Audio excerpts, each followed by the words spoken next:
Hello, my name is Dawn H. Jones, and today I want to talk to you about long-term sickness and financial considerations. So recently I caught up with someone called Nadia, not her real name, that's what we're going to call her for the purposes of the video.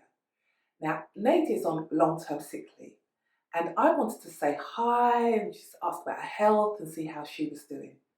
Now, after a while, we started talking about her long-term sickness management process. I wanted to make sure she knew what to expect, including a referral to occupational health, things like potential reasonable adjustments, and even what would happen if she was dismissed on the grounds of ill health if her employer did not find a suitable role for her. Now, I know that sounds heavy, but relax. Nadia and I know each other really well. Plus, she appreciated the knowledge and the time to think about potential changes to her future so she could be mentally prepared.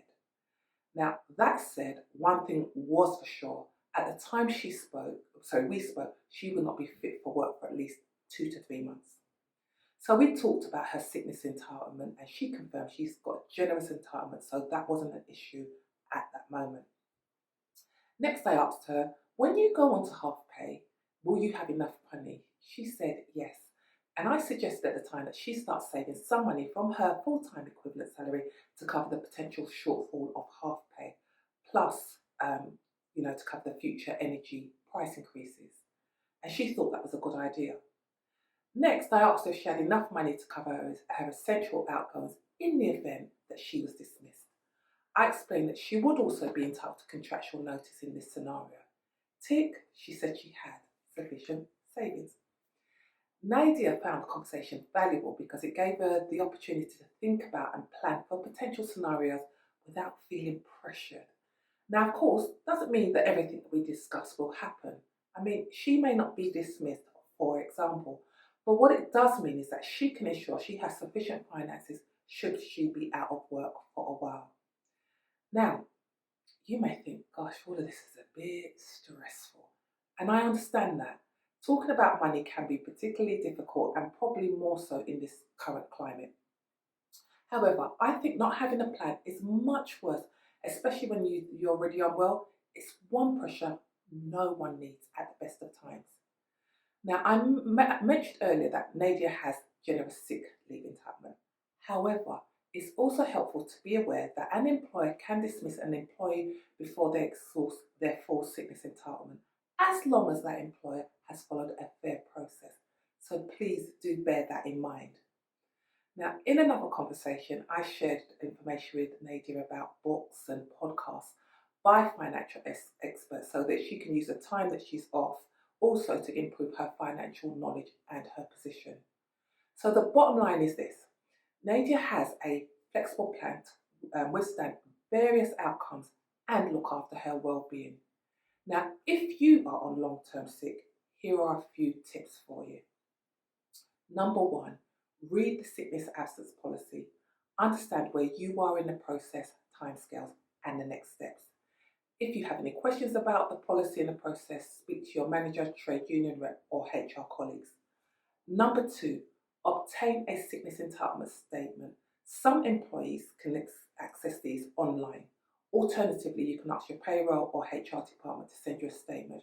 When the statement should itemise your full, half, and statutory sick pay entitlement, as well as when your sick pay will stop completely. 3, make sure your sickness record is complete and correct on the payroll system. I've seen instances where sickness has been inputted weeks or months later, and employers have ended up owing their employees money or had their entitlement cut unexpectedly. Worse, the employee is not found out until payday or when their direct debits start bouncing, which is really distressing. So make sure that doesn't happen to you. 4, if you are experiencing or anticipate that you will experience financial difficulties, there are lots of help available, and I'm going to run through some of those help points for you. Some employers have an employee assistance scheme, EAP for short, that they provide to their employees free of charge. And EAP is a confidential service that helps employees navigate stressful situations. Services include counselling, debt, and legal advice. Some people may have income protection insurance, so check your policy if you have one. Other forms of help include energy firms and banks encouraging customers to get in touch if they are experiencing financial difficulties. Then there is the Citizen Advice Bureau and other charities, including food banks. This one may be a long shot, but some employers may be willing to consider a hardship payment in exceptional circumstances. Bear in mind, you'll probably have to pay it back though. Then, if your sickness is due to industrial injury, you may be entitled to additional sick pay. Check with your employee handbook or your HR department. Also, if you are eligible, check and see if you are entitled to any benefits.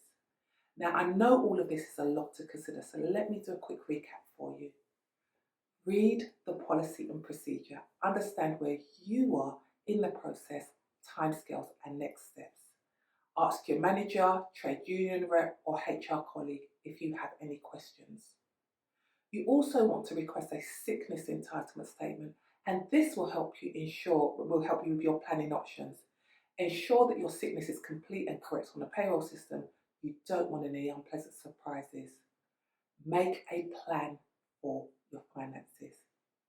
Ask for help if you need it, and if your employer has an employee assistance scheme, consider utilising that service.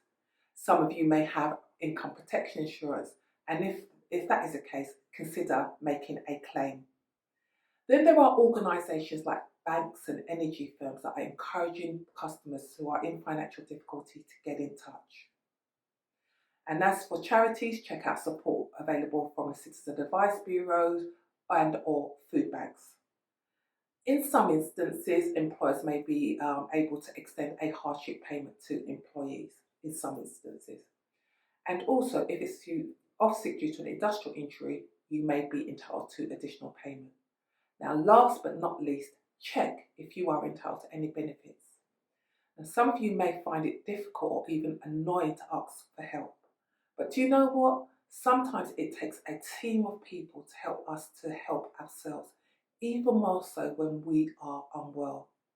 Now, I hope you found this video helpful, and if you are unwell at the moment, I wish you a speedy recovery and a stress-free financial plan.